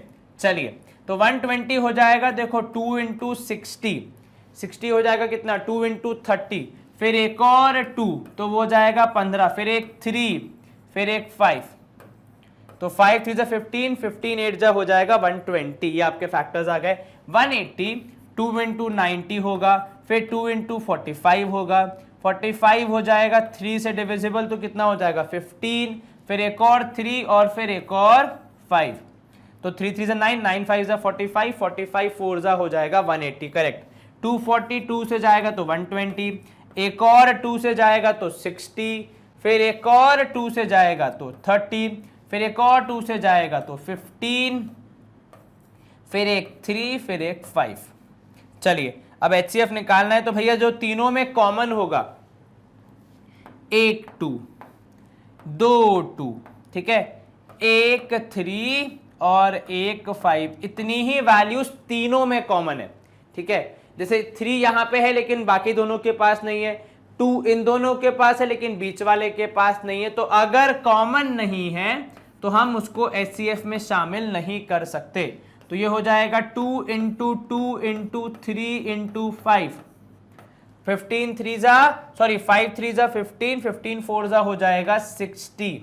तो जो हमारी ग्रेटेस्ट कैपेसिटी होगी टिन की, तो जो टिन होगा तो आप यहां पे लिखोगे ग्रेटेस्ट कैपेसिटी ऑफ टिन कितनी होगी, तो सर वो हो जाएगी 60 लीटर्स, ठीक है। तो जो टिन हम मंगा रहे हैं जिसमें कि हम इनको ट्रांसफर करेंगे और सेल करने में इजी हो जाए, क्योंकि 120 का पिक करना हैवी होगा, तो वो 60 लीटर्स के टिन होंगे, जिसमें 2 पेट्रोल के बन जाएंगे, डीजल के 3 बन जाएंगे और कैरोसिन के 4 बन जाएंगे, क्योंकि मैंने डिवाइड करके देखा अभी यहाँ पे आपसे बात करते करते। और इस तरीके से हमारा पूरा जो सामान है वो छोटे छोटे कैंस में डिस्ट्रीब्यूट हो जाएगा बिना कोई भी क्वांटिटी बचाए या फैलाए, ठीक है। चलिए, मतलब अब वेस्ट नहीं होने से अच्छा है ना भाई कि ऐसे डिवीजन करके मैथमेटिक्स करके दिमाग लगा लो। चलिए, स्क्रीन क्लियर। यहाँ पे ये था HCF के एप्लीकेशन का सवाल जो कि हमने और आपने बड़ी आसानी से कर दिया। नंबर के 2 सवाल हैं हमारे पास, बहुत ही अच्छे से समझेंगे कि दोनों सवालों को कैसे सॉल्व करना है, कैसे आंसर निकालेंगे और उसके बाद फिर आगे बढ़ेंगे किसी और सेशन में फिर कभी मिलेंगे। चलो शुरू करते हैं। पहला क्वेश्चन है आपका यहाँ पे दो में से कि find the greatest number that divides 45 and 210 completely. सवाल आपसे क्या पूछ रहा है सर? सवाल हमसे पूछ रहा है सबसे बड़ा नंबर पता लगाओ जो कि इन दोनों को डिवाइड करे। तो 45 को भी डिवाइड करे और 210 को भी डिवाइड करे। अच्छा, एक इस सवाल को अगर मैं आपसे सरल भाषा में पूछूंगा ना, मतलब एक ऐसी भाषा जो कि सुनी हुई है, तो आप 2 मिनट में कर दोगे। बेसिकली वो आपसे पूछ रहा है कि 45 और 210 का हाईएस्ट कॉमन फैक्टर। सर आपको कैसे पता? ग्रेटेस्ट, सबसे बड़ा नंबर जो कि डिवाइड करे, इसीलिए HCF का एक और नाम है ग्रेटेस्ट कॉमन डिवाइजर, जो कि दोनों नंबर्स को डिवाइड करेगा। तो जो इनका फैक्टर्स होगा वही डिवाइड करेगा, और दोनों को करेगा तो भैया कॉमन फैक्टर होना चाहिए, और सबसे बड़ा चाहिए इसलिए हाईएस्ट होना चाहिए। तो बेसिकली क्या निकालेंगे इसका हम? HCF। अब अगर 45 के फैक्टर्स आप चेक करेंगे तो it is 3 into 3 into 5, that is 9 5 45। Clear? 210 के फैक्टर्स चेक करोगे, it is 2 into 3 into 5 into 7। Sir कैसे? 2 3 6, 6 5 30, 30 इंटू 7 करोगे 210 मिल जाएगा। चलिए, तो इसके हिसाब से कॉमन फैक्टर्स के हिसाब से हमारा HCF क्या होना चाहिए? सर यहां पे हमारा HCF हो जाएगा, जो कॉमन है वो तो एक 3 दिख रहा है एंड एक 5 दिख रहा है, तो ये दोनों हमारे कॉमन फैक्टर्स हैं। तो आप लिखोगे 3 इंटू 5 दैट इज 15। आधा सवाल निपटा दिया, एक नंबर अपनी जेब में। दूसरी तरफ पूछ रहा है also find the smallest number that gets completely divided by the 2 given numbers. जो दो हमारी दी हुई संख्या हैं उनसे डिवाइड होने वाला सबसे छोटा अंक। ठीक है, सबसे छोटा मतलब लीस्ट। डिवाइड वही होता है जो मल्टीपल होता है। तो बेसिकली सेकेंड पार्ट में सवाल हमसे क्या पूछ रहा है कि जनाब LCM निकाल के बता दीजिए, लेकिन लिखने का तरीका अलग है। LCM लिखना मतलब गणित की भाषा में लिखना सीधे सीधे, और ऐसे वाक्य के रूप में लिखना मतलब थोड़ा सा काव्यात्मक, जो कहते हैं ना कवि के रूप में लिखना। तो ये अंग्रेजी का कमाल है, वो गणित बेमिसाल है, क्योंकि भैया वो 3 सेट लेटर में लिख देती है पूरी बात। तो आपको चाहिए LCM। ये क्लियर हुआ? LCM क्यों निकालेंगे? क्योंकि LCM वो सबसे छोटा नंबर होता है जो कि हमारी 2 गिवन संख्याओं का मल्टीपल होता है, और जो मल्टीपल होता है वही डिवाइड होगा। ऑब्वियस सी बात है, जो मल्टीपल नहीं होगा वो डिवाइड कैसे होगा? चलिए यहां पे हम लिखेंगे, एक तो आ जाएगा भैया 2, ठीक है, फिर आ जाएगा 3 स्क्वायर, क्योंकि 3 ऊपर 2 बार है, फिर आ जाएगा 5 पावर 1 एंड 7 पावर 1। अब LCM कैसे निकालते हैं? ये आप बचपन से करते आ रहे हैं, फिर भी अगर रिवाइज कराएं तो जो जो फैक्टर्स हमारे पास उपलब्ध हैं उनमें से जितना कॉमन है उनको एक बार, जो कॉमन नहीं है वो सारे आप लिख देते। जैसे यहाँ पे 3 दोनों के पास था, तो जो हाईएस्ट पावर थी 3 स्क्वायर मैंने वो लिखा, 5 दोनों के पास है हाईएस्ट पावर 1 वो लिखा, 7 एक के पास है हाईएस्ट पावर 1 वो लिखा, 2 एक के पास है हाईएस्ट पावर 1 वो लिख दिया। तो LCM कितना हो जाएगा?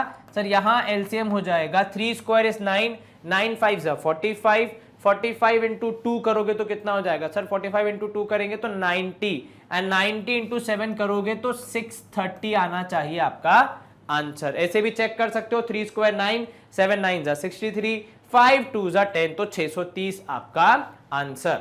सवाल यहां पे गणित का कम, अंग्रेजी का थोड़ा ज्यादा था, क्योंकि आपकी इंग्लिश टेस्ट हो रही थी कि भैया जो सवाल में पूछा गया है उसको आप समझ पा रहे हैं कि नहीं। तो कभी कभी होता है, लेकिन हमें अगर कॉन्सेप्ट हमारे क्लियर है तो फिर कैसा भी सवाल आ जाए हम सॉल्व कर पाएंगे। चलिए, पहला सवाल 2 नंबर का हमने यहां निपटा दिया है।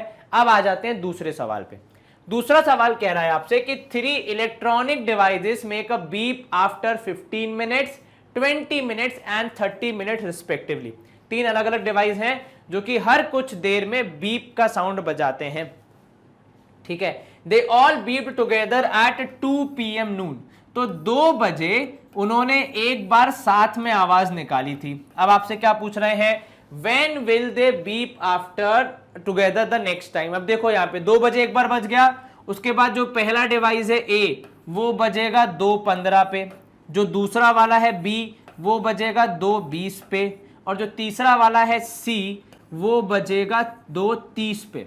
अब आपसे क्या पूछ रहा है वो कि इनको दोबारा साथ में अगर बजवाना हो, दोबारा साथ में ये तीनों कब बीप करेंगे वो समय निकालना हो, तो क्या करोगे? सर जो पहली वाली बेल है वो, या जो पहला वाला डिवाइस है वो हर 15 मिनट की साइकिल रिपीट करेगा, मतलब 2:15, 2:30, 2:45, 3 बजे, फिर 3:15, 3:30, 3:45, 4 बजे। मतलब जो उसकी टाइमिंग होगी वो 15 का मल्टीपल होगी। ठीक है, क्या बोला मैंने? 15 का मल्टीपल। देखो मैं लिख भी वैसे रहा हूं जो बोल रहा हूं कि 15 का मल्टीपल होगी।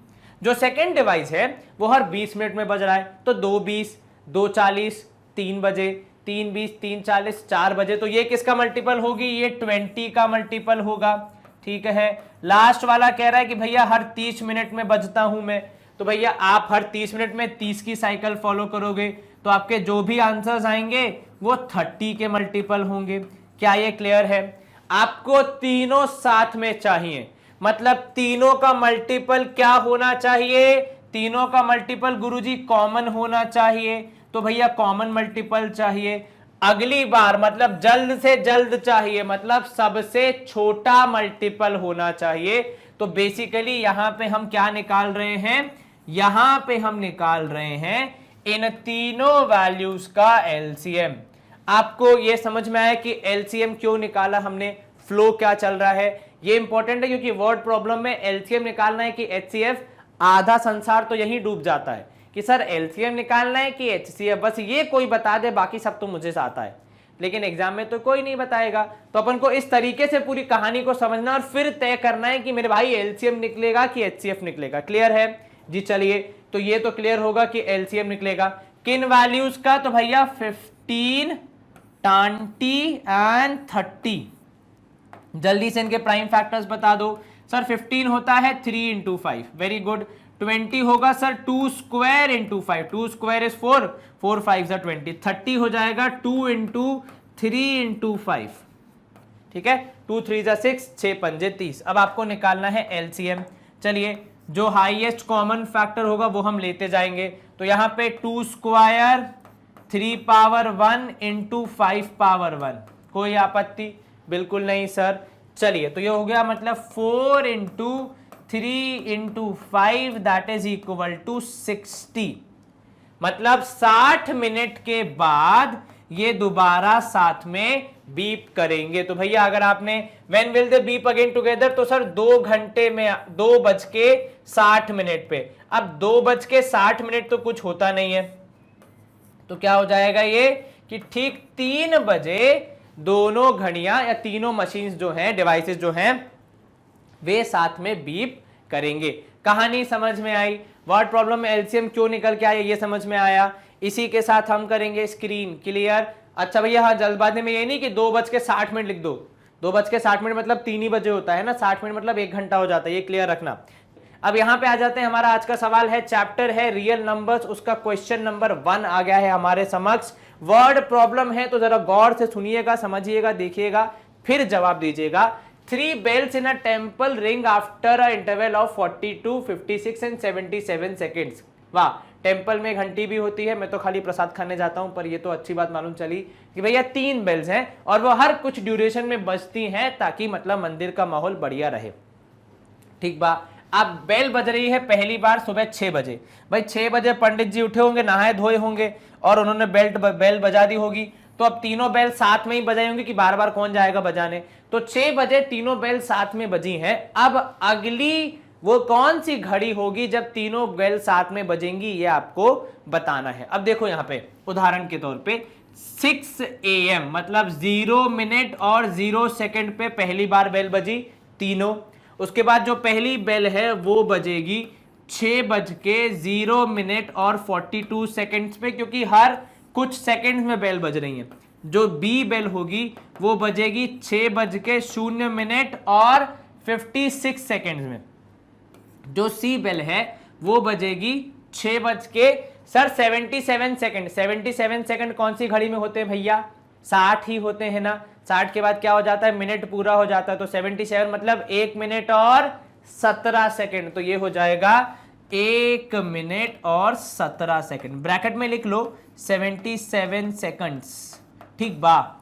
चलिए अब यहां देखो, अब दूसरी बार कब बजेगी सर, ये वापस 42 सेकेंड्स के इंटरवल के बाद बजेगी, मतलब जो अगली बार बजेगी तो वो भी 42 का मल्टीपल होगा। हाँ जी सर। ये दूसरी बार बजेगी तो 56 का मल्टीपल होगा, जो वैल्यू होगी, जो टाइम होगा। हाँ जी सर। सी वाले का भी सेम होगा, मतलब ये जो टाइम ड्यूरेशन होगी it would be in the multiple of duration. तो मल्टीपल ऑफ 42, ये हो गया मल्टीपल ऑफ 56 और नीचे वाला हो गया मल्टीपल ऑफ 77।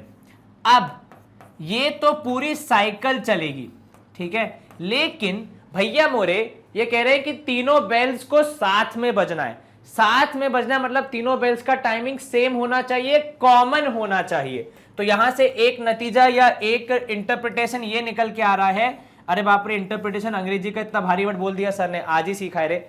तो ये है कॉमन होना चाहिए, ठीक है, और तुरंत होना चाहिए, मतलब 6 बजे के बाद वाला बताना है, अगला वाला। तो जितनी छोटी वैल्यू होगी उतनी जल्दी पहुंच जाएंगे उस तक अपन, है कि नहीं। तो मतलब ये कॉमन तो होना चाहिए, लेकिन साथ में लीस्ट भी होना चाहिए। अब कड़ी से कड़ी जोड़ो, सवाल का राज खोलो, तो देखो भैया लीस्ट भी चाहिए, कॉमन भी चाहिए, मल्टीपल भी चाहिए। इन तीनों को साथ में लिखने पे हमें क्या मिलता है कि भैया एलसीएम चाहिए। कहानी समझ में आई? बिल्कुल सर। तो हमें बेसिकली क्या निकालना है, हमें 42, 56 और 77 का एलसीएम निकालना है। अब ये तकनीक मैंने आपको सिखा दी, इसके बाद आप हर वर्ड प्रॉब्लम को तोड़ सकते हैं, समझ सकते हैं कि एलसीएम निकालना है या एचसीएफ निकालना है। लेकिन अगर ये ऐसे रट लोगे कि सर ने बोल दिया तो एलसीएम निकालेंगे नहीं तो एचसीएफ निकालेंगे, तो भैया जीवन की नैया में थोड़ी दिक्कत आ जाएगी, ठीक है। चलो, तो निकालना क्या है बेसिकली, अब कुल मिला के 42, 56 एंड 77 का एलसीएम। 42 जब हम ब्रेक करेंगे वुड बी 2 इंटू 3 इंटू 7, 6 7 जा 42। 56 इज 7 8 जा 56, so basically 8 is 2 cube and then into 7. 77 is 7 into 11. चलिए अब आप क्या करेंगे सर, एलसीएम निकालने के लिए तीनों के पास वैल्यूज होनी चाहिए। अब इनके पास 2 एक है, इनके पास 3 है, इसके पास एक भी नहीं है, तो हम क्या लेंगे यहाँ पे 2 का क्यूब, ठीक है, ताकि तीनों निपट जाए। भाई जिसके पास नहीं वो तो निपट ही रहा है, बाकी दोनों भी निपट जाएंगे क्योंकि उनके पास नहीं है, तो हमने यहाँ कंप्लीट कर दिया। 3 की पावर हो जाएगी 1, 7 तीनों के पास है तो 7 पावर 1, 11 तीनों के पास नहीं है तो 11 पावर 1, जो हाईएस्ट पावर थी वो हमने पिक किया है। चलिए अब एलसीएम क्या आएगा, तो सर एलसीएम आएगा यहाँ पे अगर हम देखेंगे 2 cube is 8, 8 into 3 into 7 into 11, कुछ थोड़ा मल्टीप्लीकेशन है, 8 तिया 24, ठीक है, 24, या तो ऐसा कर लो 7 8 जा 56, 56 इंटू 3 करेंगे तो कितना आएगा सर, वो आएगा 168, तो 56 इंटू 3, 6 3 जा 18, 1 कैरी, 5 3 15, 116, तो 168 इंटू 11, और करना है हमें दुनिया का सबसे आसान मल्टीप्लीकेशन, तो ये 8 8 और 6 14, 6 7 8, ये हो जाएगा 1848।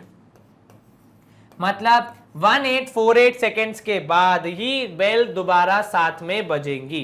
टाइमिंग ऐसी सेट की गई है, लेकिन हमें टाइम बताना है, तो भैया 1848 सेकेंड जो है उन्हें हम कन्वर्ट करेंगे टाइम में, तो 1848 वुड बी डिवाइडेड बाय 60, ठीक है, क्योंकि 1 मिनट में 60 सेकेंड। तो यहां देखो ये जो होगा 1848, इसके 2 हिस्से कर दो, एक 1800 और एक 48, ठीक है। 1800 को जब 60 से डिवाइड करोगे तो ये हो जाएगा कैंसिल, 6 1 जा 6 3 जा 30 मिनट्स, ठीक है, एंड 48 सेकेंड्स, ठीक है, किसके बाद, 6 बजे के बाद, तो 6 आवर्स 30 मिनट्स एंड 48 सेकेंड आप लिखोगे 6:30 मिनट और 48 सेकेंड पे। ये घड़ियां दोबारा, ये जो टाइम है, ये जो तीनों क्लॉक्स हैं, वो जो तीनों अलार्म्स हैं वो दोबारा, या बेल्स हैं जो भी हैं, वो दोबारा बजेंगी। Is this clear? जी सर, कहीं कोई आपत्ति तो नहीं? बिल्कुल नहीं सर, एक बार दोबारा चेक कर लो। हमने 1848 को 2 तरीके से ब्रेक किया, फिर डिवाइड बाय 60 किया, क्योंकि उसमें हमें मिनट्स की जानकारी हो जाएगी, तो वो जो 48 सेकेंड थे वो सेकेंड ही रहे, जो 1800 सेकेंड थे उनको हमने मिनट में चेंज किया, तो वो हो गए कितने, 30 मिनट, ठीक है। कोई दिक्कत तो नहीं? बिल्कुल नहीं सर, आराम से हो गया। तो 6:30 और 48 सेकेंड पे सुबह के घड़ी दोबारा या जो बेल्स है वो दोबारा साथ में बजेंगी। चलिए, कोई आपत्ति ना जी सर, स्क्रीन क्लियर हो गई चकाचक। दूसरा प्रश्न है यहाँ पे, 2 नंबर का रेशियो है 4:5 और उनका HCF है 8, देन देयर LCM इज। अब यहां देखो, आपके 2 नंबर हैं A और B, ठीक है, ये हो गया 4x और ये हो गया 5x, क्योंकि इनका रेशियो है 4:5। अब गौर करने वाली बात ये है मेरे भाई कि जब आप 4 और 5 को देखेंगे, ये दोनों हैं कोप्राइम, मतलब इनके बीच में तो कुछ भी कॉमन नहीं है। अब अगर दोनों का HCF 8 आ रहा है तो उसका एक ही पॉसिबल केस हो सकता है, ठीक है। तो क्या लिखोगे आप यहां पे, टू गेट, या फॉर ऐसे लिख दोगे, for HCF equal to 8, x को तय करना पड़ेगा, x की वैल्यू क्या होगी, ठीक है। क्या होगा, अब देखो मैं दोबारा बोल रहा हूं, 4 और 5 कोप्राइम में, मतलब कुछ भी कॉमन नहीं है, तो ये 4 और 5 का HCF में कोई कंट्रीब्यूशन नहीं है। मतलब आपको अगर HCF निकालना है तो x के साथ ही खेलना पड़ेगा।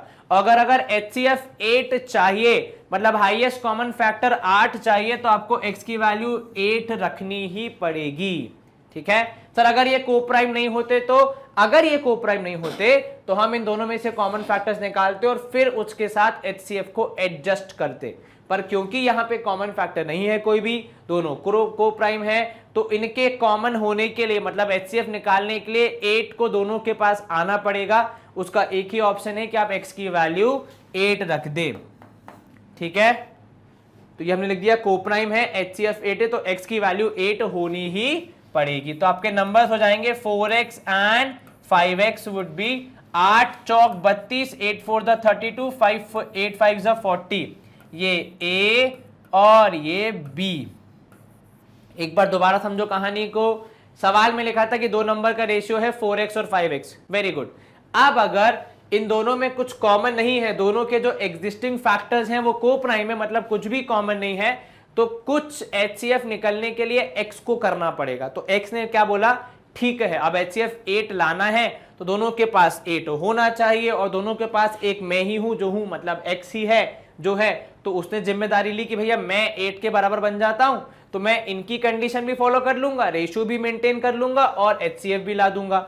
अब दोनों नंबर्स आ गए तो क्या आपका काम खत्म हो जाता है? नहीं सर, हमें तो LCM निकालने को बोला है। जब नंबर्स मिल जाएंगे तब LCM निकालना ज्यादा आसान होता है। LCM होगा आपका 32 एंड 40 का, तो उसके लिए चाहिए पहले फैक्टर्स। तो 32 के फैक्टर्स देखो सर, ये होता है 8 4 जा, मतलब 2 की पावर 5। 40 के फैक्टर सर ये होता है 8 5 जा, तो 2 की पावर 3 इंटू 5। तो आपका LCM हो जाएगा 2 की highest power that is 5 into 5 की हाईएस्ट पावर दैट इज 1 के साथ। तो 2 पावर 5 इज 32, 32 इंटू 5 करेंगे तो हमें हमारा आंसर मिल जाएगा 5 2 जा 10, 1 कैरी, 5 3 जा 15, 1 16। 160 आ रहा है हमारा LCM इन दोनों नंबर्स का, ठीक है। 44 था 32 5 जा होगा आंसर, करेक्ट है, कोई दिक्कत तो नहीं? बिल्कुल नहीं सर, आसानी से हो गया। चलिए, ये सवाल इंपॉर्टेंट क्यों था? क्योंकि ये कुछ अलग कॉन्सेप्ट पूछ रहा था जहां पे रेशियो की बात चल रही थी। इसी के साथ हम करेंगे स्क्रीन को क्लियर। शुरू करते हैं आज का पहला क्वेश्चन। 2 नंबर का सवाल है कि ये कि यदि √5 इर्रेशनल है तो क्या बोल रहा है आपसे कि if √5 is irrational, assuming that √5 is irrational, prove that या show that 3 + 2 √5 is an irrational number. आमतौर पे ऐसे ही सवाल 3 या 5 नंबर में भी आ सकते हैं, लेकिन उस केस में ये जो अजम्पशन वाला पार्ट है ये नहीं दिया होगा, आपको डायरेक्टली बोल देंगे कि प्रूव करो 3 + 2 √5 इर्रेशनल है। अगर यही सवाल 5 नंबर में आता और ये अजम्पशन वाला पार्ट उसमें ना लिखा होता तो मुझे पहले √5 को इर्रेशनल प्रूफ करना पड़ता, फिर इसको प्रूफ करना पड़ता, तो मुझे 5 नंबर पूरे मिल जाते। अकेले √5 को इर्रेशनल प्रूफ करने का सवाल 2-3 नंबर में आ सकता है, √2 को, √3 को, किसी को भी। √5 में अगर 5 नंबर में आएगा तो थोड़ा ऐसे कॉम्प्लेक्स होगा ही होगा। चलिए, तो उसी सवाल का एक छोटा वर्जन है जहां पे आपको चीजें अज्यूम करवा दी गई हैं और फिर प्रूफ करने को बोला है कठिनाई तो नहीं आने वाली है, कोई दिक्कत नहीं आएगी। यहां पे हम कौन सा मेथड यूज करते हैं सर? यहां पे हम यूज करते हैं method of contradiction, which says that कि जब आप उल्टी बात करेंगे तो सत्य ऑटोमेटिकली फील हो जाता है, दिख जाता है। फॉर एग्जाम्पल, आपका अगर कोई किसी एग्जाम का रिजल्ट आता है और आपके उसमें अंक थोड़े से 19-20 हो जाते हैं और आपके घर वाले उस बात के लिए आपको डांटने या समझाने की जगह पे कहते हैं कि चलो शॉपिंग करके आते हैं, पिक्चर देख के आते हैं, मजे करके आते हैं, पढ़ाई लिखाई तो कुछ काम की है नहीं, इस तरीके का बिहेवियर आपके अंदर क्या ला सकता है? आत्मगिलानी, दुख कि भैया मैंने शायद अच्छे से मेहनत नहीं की, अब मुझे अगली बार अच्छे से मेहनत करनी है, मेरी फैमिली मुझसे कितना प्यार करती है। तो उसी तरीके से यहां पे भी हम क्या करते हैं, सबसे पहले हम अज्यूम कर लेते हैं कि भैया नहीं, let 3 + 2√5 be an rational number, be a rational number. ठीक है, हमने ये मान लिया है कि भैया जो 3 + 2√5 है वो एक रैशनल नंबर है। अब यहां देखो, यदि ये रैशनल नंबर है तो क्या सिर्फ ऐसे इंग्लिश में लिखने से हो जाएगा? नहीं सर, गणित बात करता है कि भैया हमारी भाषा में लिखो। तो गणित की भाषा में how do you represent a rational number? तो सर रैशनल नंबर को रिप्रेजेंट करने का इकलौता तरीका है कि उसे a/b के फॉर्म में लिखा जाए। वेरी गुड, तो अब यहां पे लिखोगे देयरफॉर 3 + 2√5 = a/b। ठीक है, जहां पे b can not be equal to 0, पहली कंडीशन, a और b would be a part of integer family, दूसरी कंडीशन, एंड a और b होंगे को प्राइम, तीसरी कंडीशन। Is this clear? जी सर, कोई आपत्ति? बिल्कुल नहीं सर। अब यहां देखो, इसके हिसाब से अगर जितना मैंने √2, √3, √5 को इरेशनल प्रूफ किया है, हमेशा ये जो रूट वाली चीज होती है ना, वही थोड़ा सा दिक्कत पैदा करती है। तो क्यों ना यहां पे भी अपने मन की शांति के लिए ये रूट वाला पार्ट हटा दिया जाए। तो हम क्या करेंगे, ये 2√5 को अकेला कर देंगे, तो ये हो जाएगा a/b -3। आप लेंगे एलसीएम तो 2√5 हो जाएगा a -3b/b। 2 यहां पे अकेला है, उसको भी भेज देते हैं ताकि भैया रूट वाला सब कुछ एक तरफ हो जाए। तो √5 है a -3b/2b के बराबर। ठीक है, अब यहां देखो, यहां पे आ रहा है इस पूरे प्लॉट का, इस पूरी पिक्चर का टर्निंग पॉइंट। क्या? सबसे पहली बात हम लिखेंगे यहां पे कि भैया according to question, according to question या गिवन जानकारी, √5 इज एन इर्रेशनल नंबर। क्या यह सही है? भाई मैं मन से नहीं बोल रहा हूं, घर से नहीं लेके आया, मैंने साफ साफ लिखा है according to question √5 is irrational. However a, b, 2 and 3 are integers, ठीक है, and therefore a -2b/3b, a minus है, a प्लस, a -3b है, सॉरी मैंने उल्टा लिख दिया, a -3b/2b is rational number. क्यों भैया? क्योंकि सर इंटीजर का इंटीजर से एडिशन, सब्ट्रैक्शन, मल्टीप्लिकेशन, डिवीजन होगा तो रैशनल नंबर ही मिलेगा, हमें इरैशनल नंबर नहीं मिल सकता। ठीक है, ये क्लियर है? हाँ, ये हो सकता है कि टर्मिनेटिंग हो या नॉन टर्मिनेटिंग हो, उसकी गारंटी नहीं है कि नॉन टर्मिनेटिंग में रिपीटिंग वाला हो जाएगा तो, पर लेकिन इरैशनल नहीं होगा, इसका मैं पूरा 110% गारंटी ले सकता हूं। आप चाहें तो खुद ले लीजिए, 50 इंटीजर ले लीजिए, किसी को भी किसी से ऐड, सब्ट्रैक्ट, मल्टीप्लाई, डिवाइड करके देख लो, आपको हमेशा इंटीजर के सॉल्यूशन से या इंटीजर के मैथमेटिकल ऑपरेशन से रैशनल नंबर ही मिलेगा। नेगेटिव पॉजिटिव मिल सकता है पर वो भी रैशनल है, फ्रैक्शन डेसिमल मिल सकता है पर वो भी रैशनल है। ठीक है, अब नाउ वी नो दैट, हमें पता है कि देखो ये 2 नंबर का सवाल है, पर ऐसा है कि 2 नंबर पूरे चाहिए तो मैं कुछ भी रिस्क नहीं लूंगा। We know that irrational can never be equal to a rational number, ये क्लियर है। therefore √5 cannot be equal to a -3b/2b। अब अगर ये नहीं हो सकता, मतलब यहां पे कुछ गड़बड़ है। अब यहां पे कुछ गड़बड़ है तो ये बोलेगा भैया मुझे क्या पता, मैं तो ऊपर से आया हूं, ऊपर वाला बोलेगा मुझे क्या पता, मैं खुद ऊपर से आया हूं, ये बोलेगा मैं ऊपर से आया हूं। अब भैया ये बोलेगा कि मुझे क्या पता, आपने ही तो लिखा था कि हम रैशनल हैं, तो हमने तो जो आपने लिखा उसको फॉलो किया, मतलब जो हमने लिखा वो गलत था, मतलब हमारा अजम्पशन क्या था, अवर अजम्पशन वॉस गलत, अर्थात WRONG, hence 3 + √5 is N irrational number. अब अगर वो रैशनल नहीं है तो वो इरैशनल होगा। भाई सिंपल सा लॉजिक है ना, अगर आप उस तरफ नहीं हो तो आपको इस तरफ होना ही पड़ेगा, दोनों में से एक ही पार्टी चुन सकते हो, दोनों पार्टी के अलावा कोई और ऑप्शन तो है नहीं यहाँ पे गणित में, या तो रैशनल पार्टी या तो इरैशनल पार्टी, आप डिसाइड कर लो। तो आपने रैशनल ज्वाइन रैशनल पार्टी के तरफ जाने का प्रयास किया, पर उन्होंने मना कर दिया कि नहीं आप तो गलत हो, तो रॉन्ग है, मतलब आप कहां जाओगे, इरैशनल पार्टी में जाओगे। क्लियर है। यदि किसी को चलचित्र का चित्र लेना है तो देख लीजिए। अब हम आ जाते हैं अगले प्रश्न पे। अब हमारा सेकंड क्वेश्चन है इसी सेट का, जो कि 2 नंबर के 2 सवाल हैं। The sum of 2 numbers is 588। 2 numbers हैं तो x + y is equal to 588। अरे सर इसमें कौन सी बड़ी बात है मेरे प्रभु, 2 नंबर जिनका सम अगर 588 है तो मैं उसमें कितने सारे ऑप्शंस ला सकता हूं, आप ये सोचिए। कैसे सर, 588 + 0, 587 + 1, 586 + 2, ऐसे लिखते जाएंगे तो कहां तक पहुंच सकते हैं हम लोग, बहुत सारे हो जाएंगे। तो हमें कुछ और जानकारी चाहिए ताकि हम इस सवाल का जवाब ढूंढ सकें, और वो जानकारी ये है भैया, सवाल में लिखो है कि इनका HCF है 49।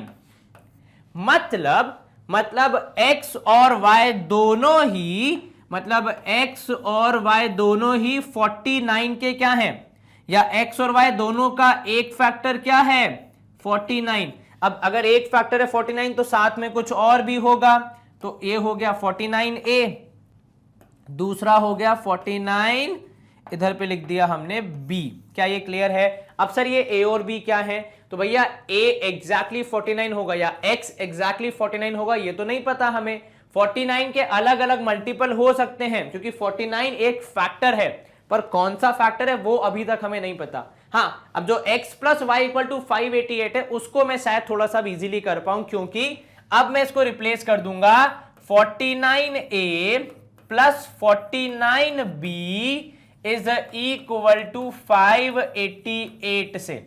ठीक है, 49 मैंने कॉमन लिया, a + b को मैंने ब्रैकेट में डाल दिया, और ये हो गया 588 के बराबर। अब a + b आ जाएगा इनके हिसाब से 588 डिवाइड बाय 49। चलिए कैंसल करें, अगर 49 का टेबल डायरेक्टली आता है तो ठीक है। आई थिंक कितना होगा सर, 49 के टेबल में डायरेक्टली अगर करेंगे तो 9 7 8 जा 56, नहीं 7 9 जा 63, 8 72, 9 9 जा 81 ना। एक काम करो 7 से कैंसिल करो, ठीक है, 7 से तो हो ही जाना चाहिए। अब ये 7 से करेंगे तो 7 6 जा 42, 7 7 7 8 जा 56, 7 4 जा 28। ठीक है, नीचे 7 7 जा 49, फिर से 7 से कैंसिल होगा, फिर से करोगे 7 से कैंसिल तो 7 1 जा 7, ये 7 1 जा 7, 7 2 जा 14, तो a + b आ गया 12 के बराबर। कितना आया a + b? a + b आया 12 के बराबर। अब आप थोड़ा रिलैक्स कर सकते हैं क्योंकि कहां 588 से आप स्मॉल होके 12 पे आ गए हैं।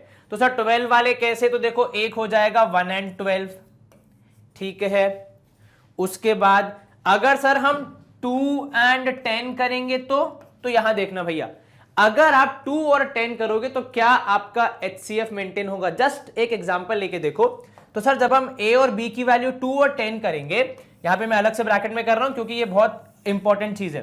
तो देखो जब हमने 2 और 10 लिया, a = 2 और b = 10, तो आपके क्या हो जाएंगे नंबर्स, तो सर x हो जाएगा 49 2 जा 98, y हो जाएगा 49 10 जा तो 490, ऐड करोगे 588 आएगा। लेकिन जब HCF लोगे HCF 49 नहीं आएगा, HCF पता है कितना आएगा 98। क्यों? क्योंकि दोनों में 2 कॉमन फैक्टर हो जाएंगे, एक 49 और दूसरा 2। तो मतलब जब आप ये पेयरिंग कर रहे हैं, आप रैंडमली पेयरिंग नहीं कर सकते, आपको कोप्राइम ही लेने पड़ेंगे।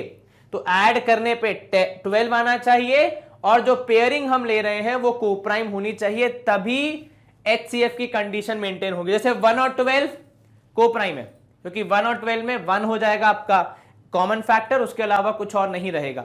2 10 नहीं हो सकता सर, 3 और 9 नहीं हो सकता क्योंकि 3 आ जाएगा कॉमन फैक्टर। 4 और 8 नहीं हो सकता। 5 और 7 5 12 बिल्कुल हो सकता है क्योंकि दोनों में कुछ भी कॉमन नहीं है। तो 5 और 7। 6 नहीं हो सकता क्योंकि दो अलग अलग नंबर चाहिए, तभी तो HCF निकल रहा है। 7 and 5 वो हमने लिख दिया। 5 and 7 7 5 नंबर्स का रिजल्ट सेम ही आएगा। उसके बाद उल्टा जा रहे हैं हम, तो कुल मिला के कितने पेयर होंगे? 2। कौन कौन से? एक हो जाएगा 1 and 12 दैट इज हमारे नंबर्स हो गए। कौन कौन से? तो आपके पेयर्स हो जाएंगे, एक तो हो जाएगा 49 एंड एक हो जाएगा 49 इंटू 12। तो आप एक काम करें, इसको 588 से माइनस कर दो, कितना हो जाएगा?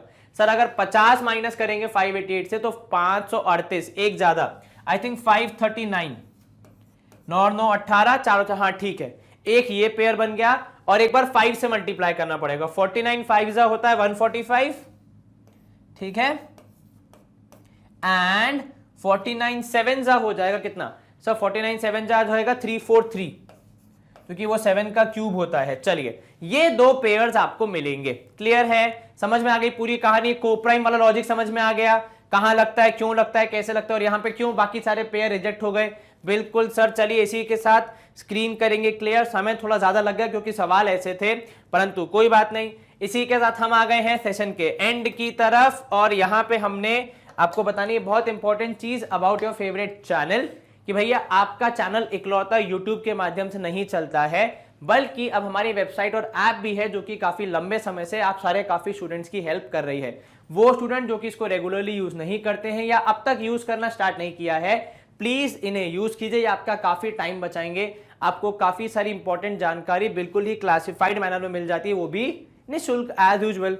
इन्हीं का यूज होगा अब तक बुक्स और ई बुक्स प्रोवाइड कराने के लिए, तो प्लीज इन्हें ज्यादा से ज्यादा यूज करें, इसकी हैबिट बनाएं ताकि आप अच्छे से पढ़ सकें और आगे बढ़ सकें। हमें सोशल मीडिया पे फॉलो करें, जहां पे आपको बहुत सारा fun learning and interesting content भी प्रोवाइड किया जाता है। जब हमने ये सफर शुरू किया था तो हम केवल CBSE इंग्लिश मीडियम पढ़ा रहे थे, पर जैसे जैसे कारवां बढ़ता गया, लोग जुड़ते गए और हम बहुत सारे वर्टिकल्स कवर करने लगे हैं। बस हमारा एक ही हमेशा प्रयास रहता है कि भारत का हर वो बच्चा जो पढ़ना चाहता है उस तक हाई क्वालिटी एजुकेशन पहुंच सके, वो भी निःशुल्क। अपना ध्यान रखें, फ्रेंड्स एंड फैमिली में सेशंस को शेयर करें। Take care, stay home, stay safe, bye bye, good day, see you soon, नमस्ते।